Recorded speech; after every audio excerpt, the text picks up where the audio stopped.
Today on an all-new Dr. Phil. My 14-year-old daughter is a beautiful disaster. Who's to blame You have made me out to be a monster. for her daughter's bad behavior? She stole my car and wrecked it. I was just like, let's go on a joyride. You said your mother sees you as what? A mental illness. She'll make a joke at least once a day. Her therapist, she's not a licensed therapist. She was a referral. From? My hairdresser.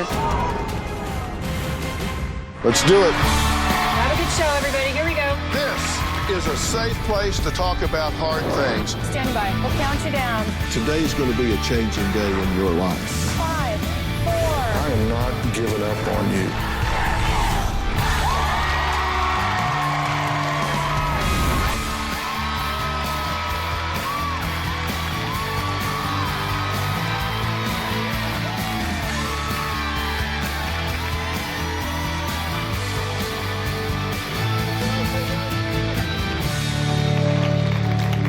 Well, this is today's guest, 14-year-old Noelle.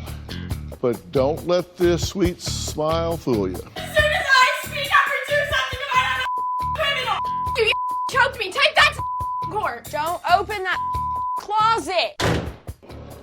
Well, Noelle's mother, Larissa, says her 14-year-old daughter is a beautiful disaster who she cannot control. She says Noelle constantly breaks the rules, brings drugs into the house, and even worse, has stolen her car, backed it straight into a neighbor's mailbox. Now, Noelle's stepfather, Sean, says the chaos in the house has become so unbearable that he packed up and left not once but twice. Oh, so this is a new rule now? Again. You have made me out to be a monster. You're an idiot. My 14-year-old daughter, Noelle, is a beautiful disaster. It's always my fault. But she engages in completely self-destructive behaviors. You're gonna go sit on the floor and cry like a little. My stepdaughter Noelle is very unruly, Like, the more I have to sit in this house, is the more pissed I'm gonna get. has no respect for any type of authority. Get out of my room. A home life with Noelle is hell. I'm done. So she calls me a psychopath. Sit there and call me a in front of my clients. On no planet should a child speak to their mother that way.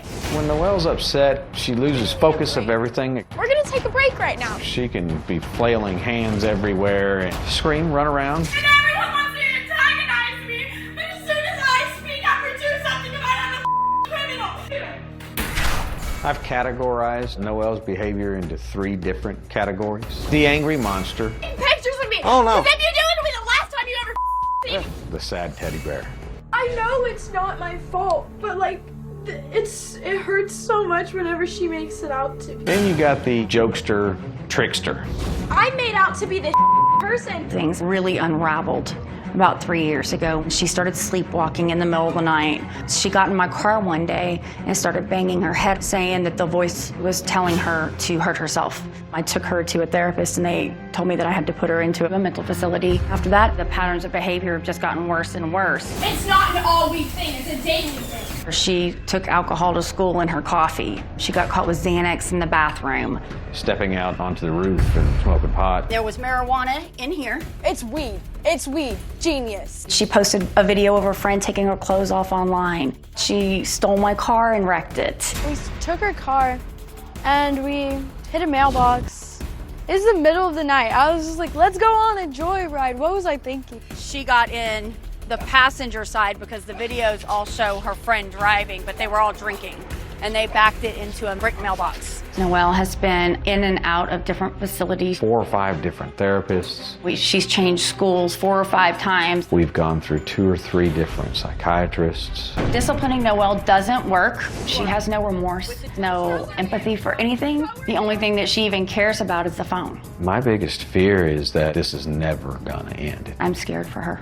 She could end up dead. I could be burying her. Okay, it's good to meet both of you. You think that she is to the point of being impulsive enough, self-destructive enough that she could wind up really hurting herself or somebody else, right? I do, yes, sir. Okay, and your questions are whether or not this is secondary to some mental illness or if she's just obstinate, behavioral out of control, right? What is your thinking about that? What do you think? My thinking is black and white, and it's hard to work in gray. And mental illness to me is kind of a gray area for myself. And that's where I want to know. I want to know how much of this is just an unruly teenager, or how much of it stems off of that. Okay, but is that really an open issue with you, or have you already made up your mind that this is just a spoiled brat teenager? I mean, let's be honest. I mean, we got to be straight up where we stand. 100% in the beginning, that's exactly what I thought it was. And you say she started acting out 3 years ago? Yes, sir. It started about 3 years ago with little stuff that wasn't necessarily behavior stuff. What else was going on 3 years ago? Her dad got remarried. Okay. And had a baby. That was the biggest thing that happened, but puberty started at around the same time. Okay, so we have to list that. Possibility, right. Puberty starts about that time. Also, her biological father, about this time, remarries, has a baby. Yes. So there's a possibility that she could be saying, well, I've been replaced. Right. And you said before this time, she kind of had empathy, compassion for other people. She was much more caring, but that's gone. Oh yeah, she has no remorse for anything. This has had an effect on you. Yes. Because haven't you changed in the way you feel and react to her? Absolutely. I'm 100% numb to her. So you've kind of checked out. I won't say I've checked out. Well, numb's pretty checked out. Because I'm still there, but I don't react. I don't pop her in the mouth. And whenever she calls me, the word, I don't cry. I don't cry anymore. Okay. Whenever she tells me she wishes I was dead, I don't cry anymore. Okay, so that dynamic has changed. Yes. So we have to look at that as well. Because oftentimes, it's called the extinction effect. When somebody does A and gets a reaction, then all of a sudden A doesn't work, then they go to 2A Right. to get a reaction. That doesn't work, they go to 3A, 4A, 5A. It's like, okay, kid throws a tantrum, gets parents' attention, then all of a sudden that doesn't work. Okay, well now I'll have a tantrum and wet my pants. Then that gets her attention. Then, okay, now that doesn't get attention. Okay, I'll start to choke. Now I'll have a tantrum and choke. Okay, now I got their attention. They go, okay, got it. Now I understand I need to have a tantrum and choke. Right. That gets their attention. Then if that doesn't work, okay, I'll start banging my head against the wall.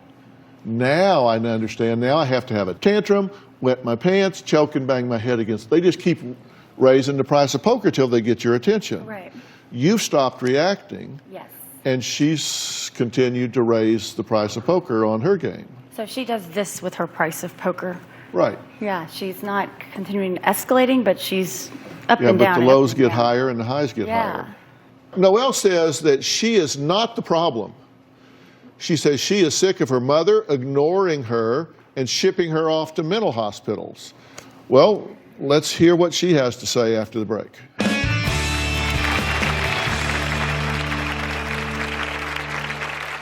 My mom tries to diagnose me with something called schizoaffective. I don't think I'm schizophrenic.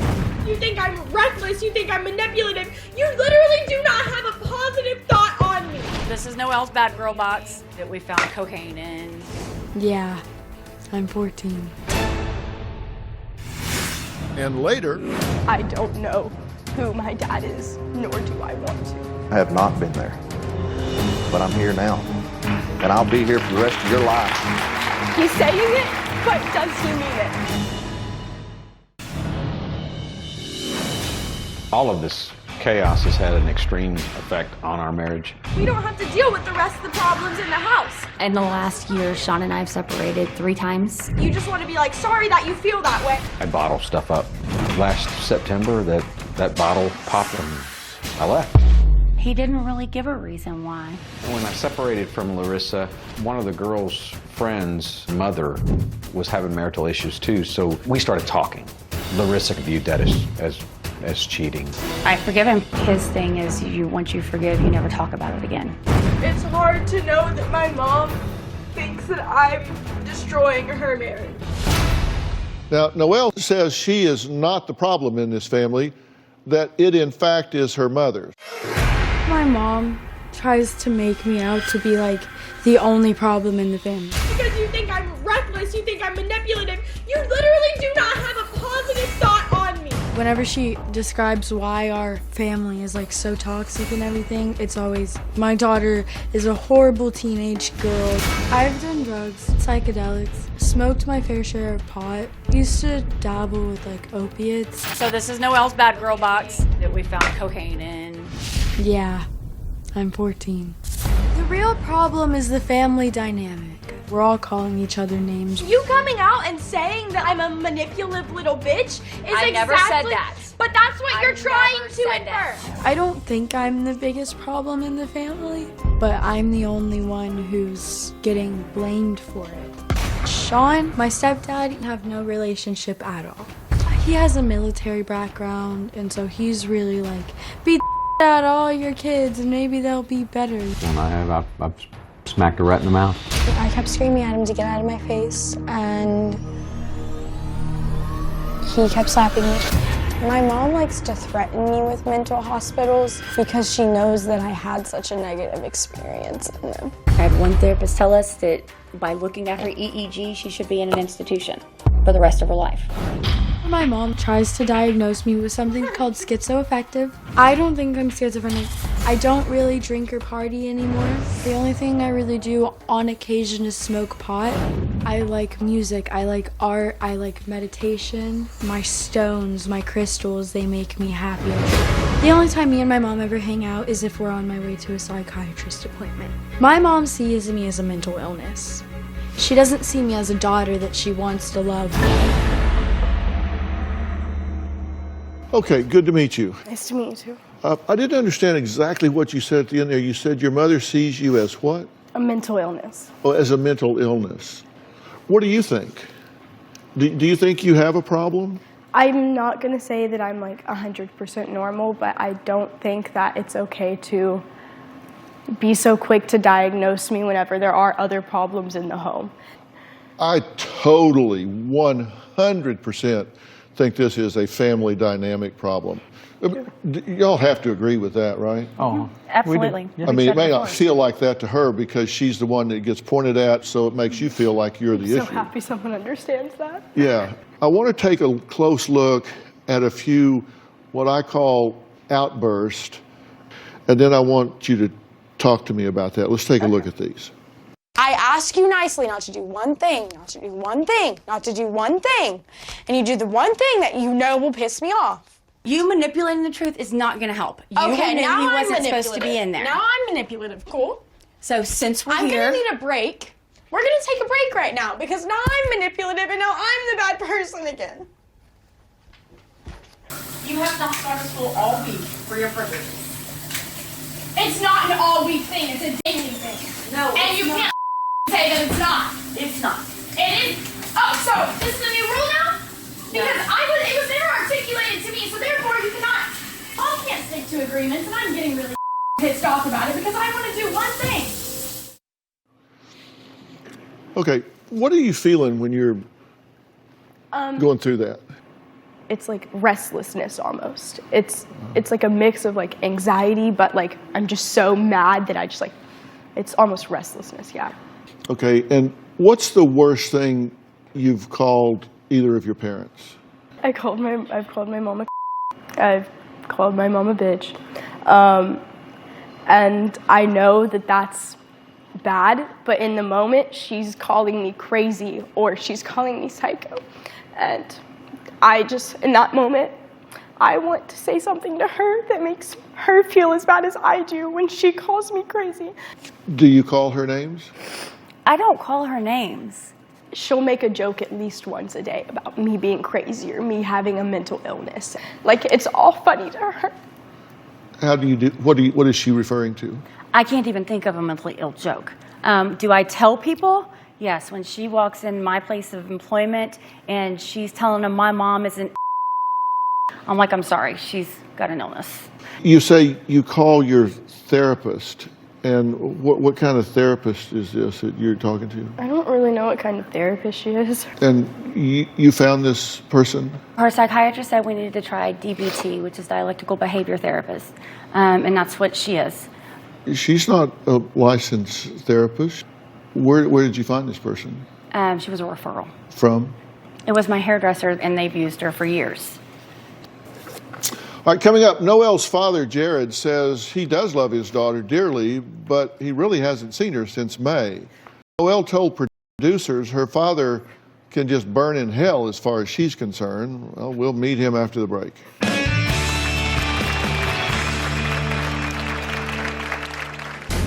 My daughter Noelle is doing things and crying out for help. You have made me out to be a monster to all of your friends. My ex-wife Larissa put Noelle in the hospital without my knowledge or consent. I believe 100% that my ex-wife Larissa is keeping Noelle from me. And later, you have made a bad turn and gone down a road that is not going to turn out well. Stand up right in front of me. You're not gonna whoop me, are you? My dad is a piece of My dad sent me flowers on my birthday, and I tore them up, I threw them away. I want no relationship. As far as I'm concerned, he could like fall off the earth. I have such a resentment towards my dad. My dad has a new family with his wife and his new little baby. My dad says he wants me back. I say,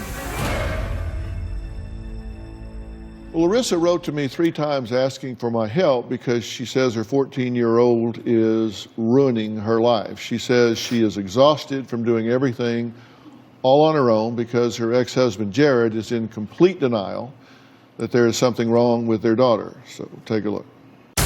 My daughter Noelle is doing things and crying out for help. That's the reason she's acting out so tremendously. As soon as I speak up or do something, you might have a criminal. Stop being such a You have made me out to be a monster to all of your friends. I believe 100% without a doubt that my ex-wife Larissa is keeping Noelle from me. My ex-wife Larissa put Noelle in the hospital without my knowledge or consent. I had absolutely no idea until the very next day. Until I see the evidence from a doctor, I will not believe that Noelle has a mental illness. My daughter Noelle needs a father, someone that she can look up to as a role model. She hasn't been to my place since June of 2017. This is a family ranch. As you can see, we're still under a little bit of construction. This around here is all master kitchen. This is actually the girls' bedroom. As a father, it's pretty gut-wrenching to know that if Noelle had the structure and were part of a good church family, Noelle would be just fine. Well, take a look at the last time Noelle says she saw her father, Jared.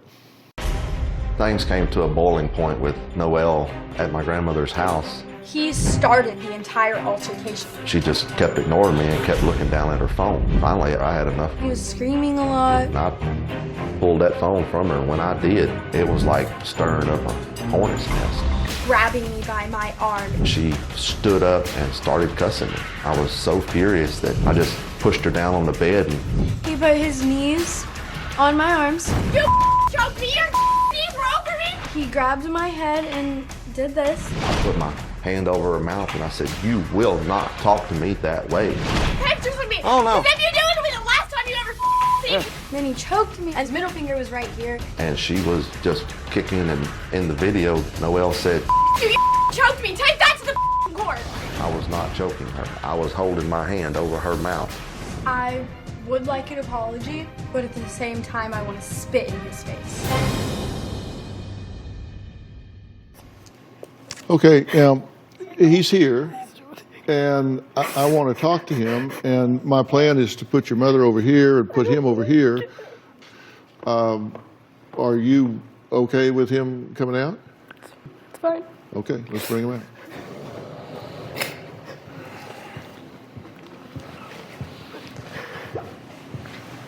Jared, Dr. Phil. Good to be sir. Thank you.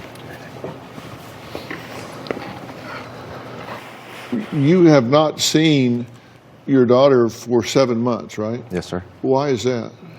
I don't believe that she wants to see me, as you can clearly tell. Right. I was put in a mental hospital for 3 months. Not one call, not one visit, no letter. How hard is it to pick up a phone or pick up a pen? How It's not. Point blank period. It's not. I don't know who my dad is, nor do I want to. What do you think about what she's saying?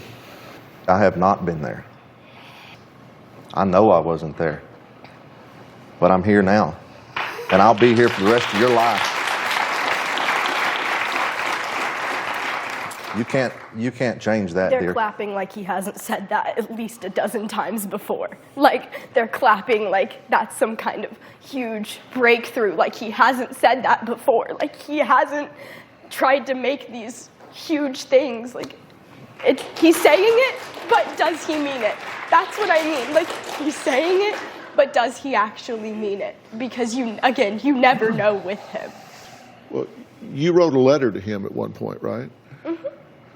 And you said in the letter, I understand you were going through a nasty divorce and were trying to cut my mom out of your life, but that didn't require cutting me and Michelle out too. I didn't have a father for a long time. I started to lose hope that my father would ever care about me. I started to grow mentally unstable and turned to drugs. I'm sorry that our relationship had to come to me writing this letter. I want you to know there will always be a place in my heart for you. How big it is up to you. Hopefully, if you did decide to start showing up in my life again, we can have a healthy relationship again one day. How did you respond to that letter? He didn't. Let me help you there. I didn't respond to her, but I mean, it goes to your heart.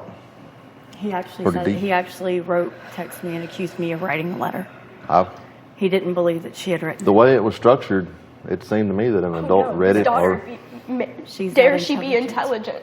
Did you write the letter? Mm-hmm. Every single word. Well, Noelle says her mother is more involved in her mental illnesses than being involved with her as a person.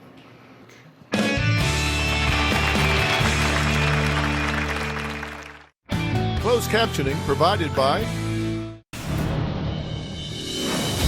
About a year ago, I began to see Shannon. She's my life coach, basically my therapist, but honestly, my friend.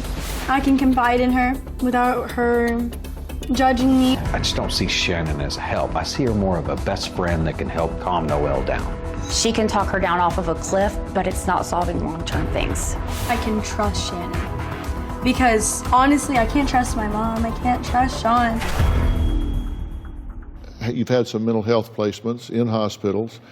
One assessment, April 15th of 17, said, there is a vague report of discipline. It seems that the client's mother utilizes healthcare professionals as a means of intervention for behavioral issues.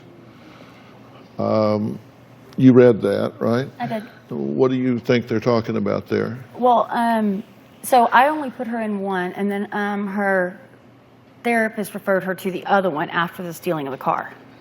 The same person that wrote that is actually the one that referred her to the long-term, the residential facility. She got in my car and she was banging her head on the windows, saying the voices were telling her to hurt herself. Mm-hmm. So I took her to a therapist, and she told me that if I did not take her that night, that she would turn me into CPS for negligence of a parent. Mm-hmm. Because they were 100% real and she wanted to hurt herself and she'd been cutting. Mm-hmm. So I took her where I was told to. And you've missed, so far this year, 26 days of school? Mm-hmm. Why? Some days, it's really, really hard to just move. It's, Oh, I get it. Yeah, it's hard to get out of bed. It's hard to even go downstairs to get something to eat. And then she wants to tell me that I'm playing the victim card whenever I tell her how depressed I am. And she tells me to tell Shannon about it, or she tells me to do this or do that or go take my medication.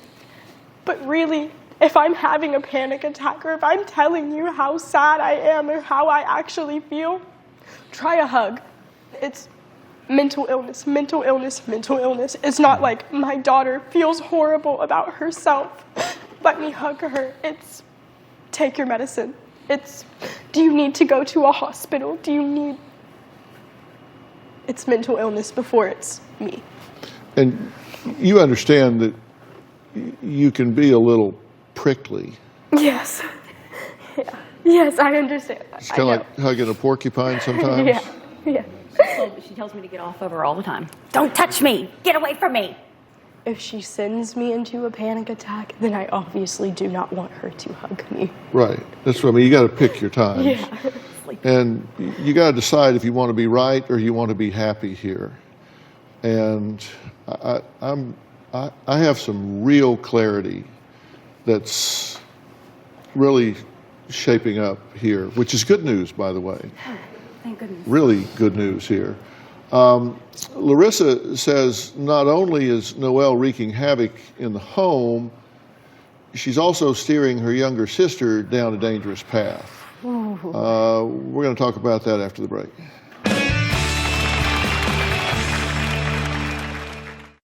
Closed captioning provided by...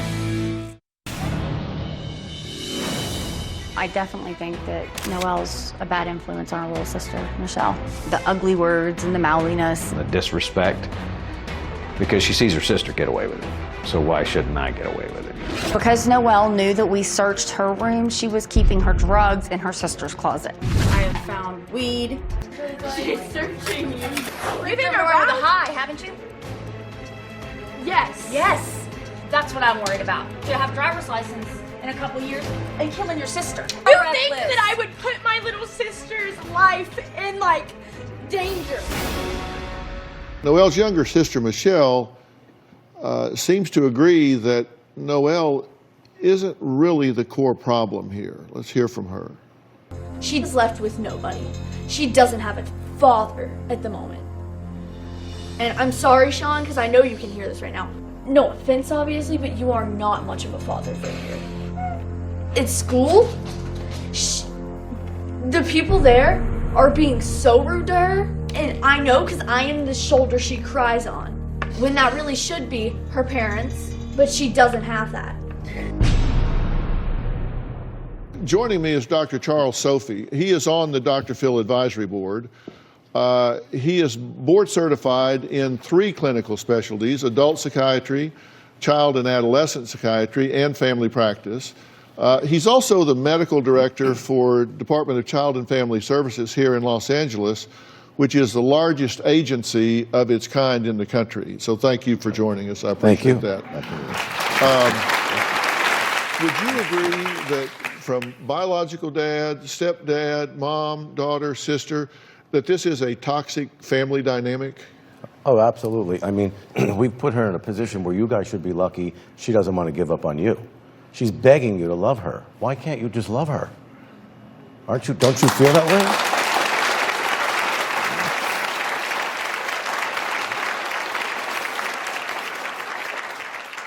way? You know, one of the things that I've been interested to find, and it's just been kind of swept, it's just kind of gone through without people noticing it because the focus has been on mental illness by the professionals. There is a notation in your record of cerebral dysrhythmia.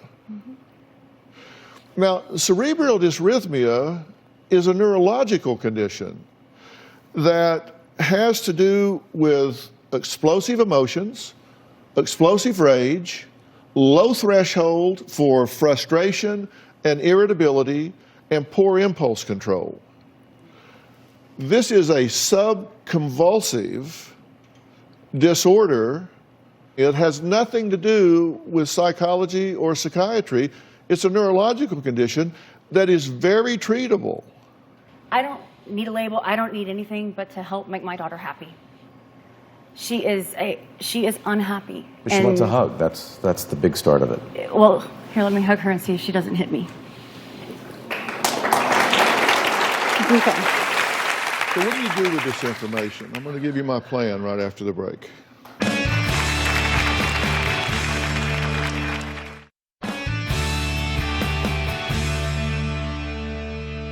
I 100% believe that your intentions are good. Your methods are bad. Your intentions are good. When you go to physically wrestle a phone away from your daughter, you have made a bad turn and gone down a road that is not going to turn out well for you. Stand up right in front of me. You're not going to whoop me, are you? No, turn right here. Come closer. This is kind of the way it looks to her. Yes, sir. Okay? And now I'm going to wrestle something from you. That's the way it looks to her. Yes, sir. Okay? Now, that doesn't work well.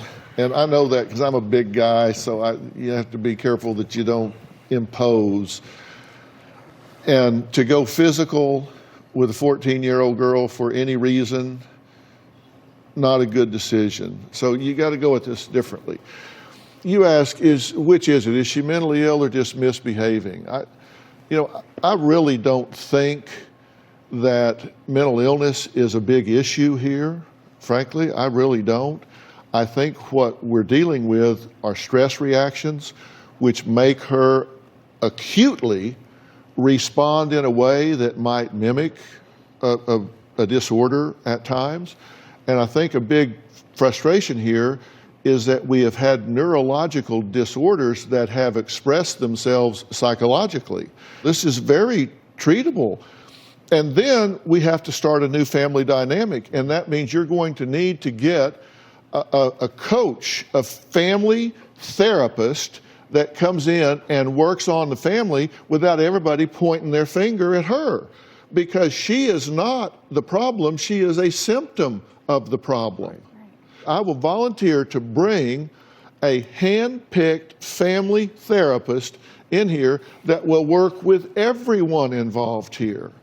And I want to heal this relationship with your father, and you need to be mature enough to have forgiveness in your heart. And I'm not saying lead with your chin. Take this a step at a time.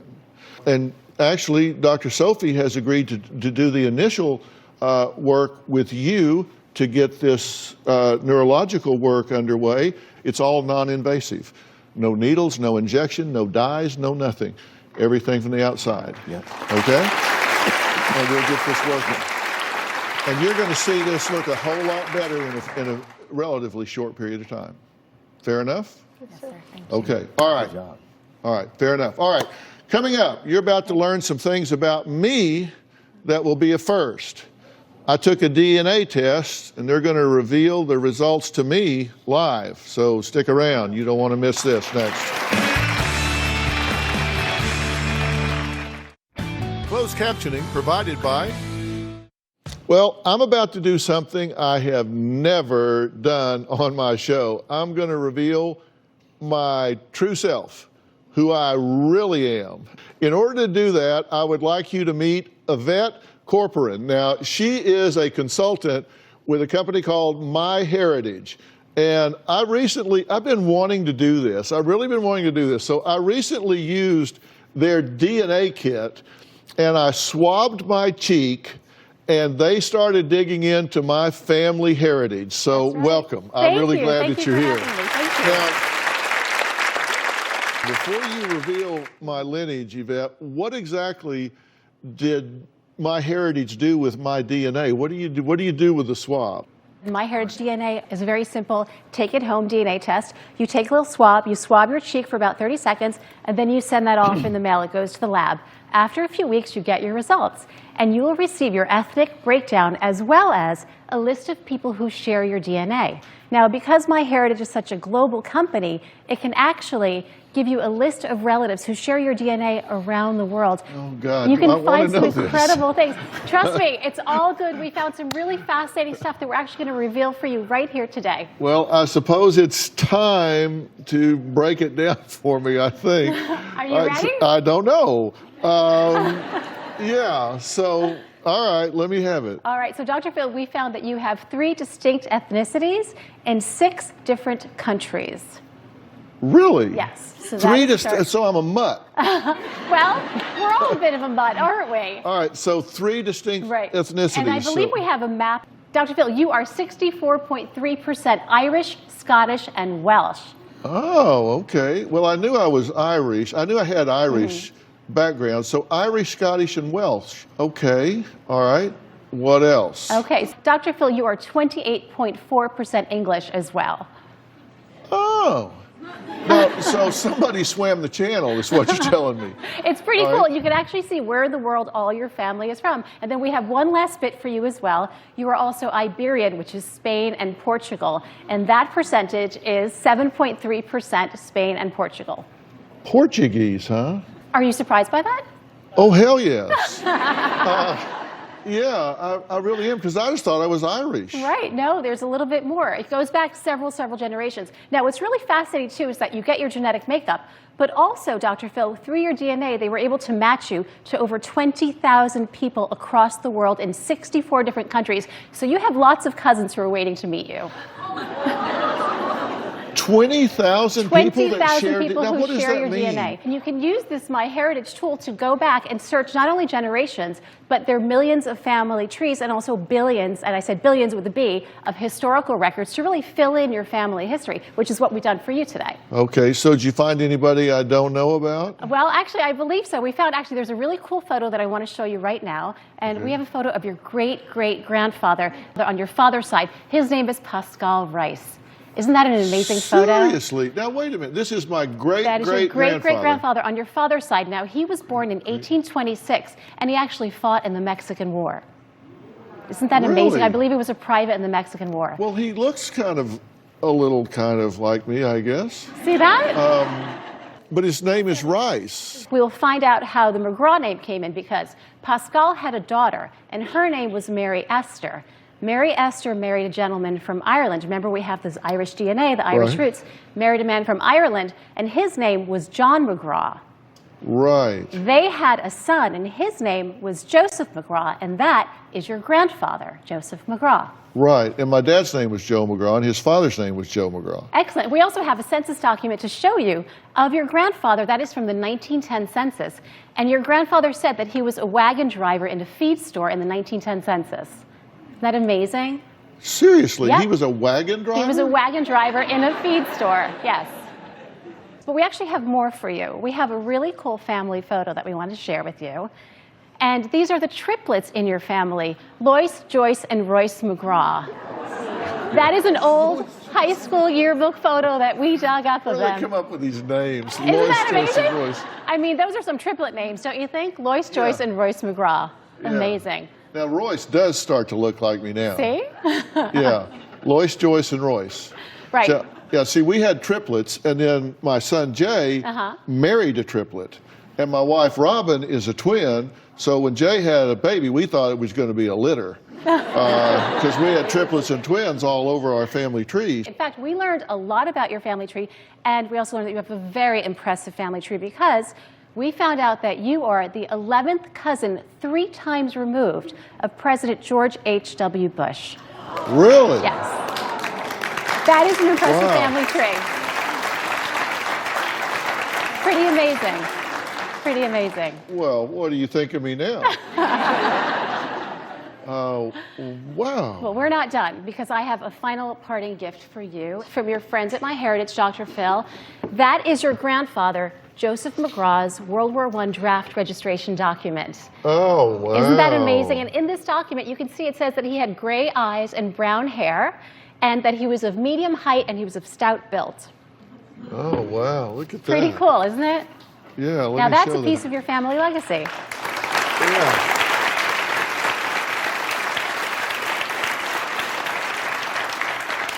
Wow, that is very cool. I appreciate you all doing that. Of So course. this was for World War I draft registration. That is from 1917. World War I draft registration. Yeah, of your grandfather. Wow.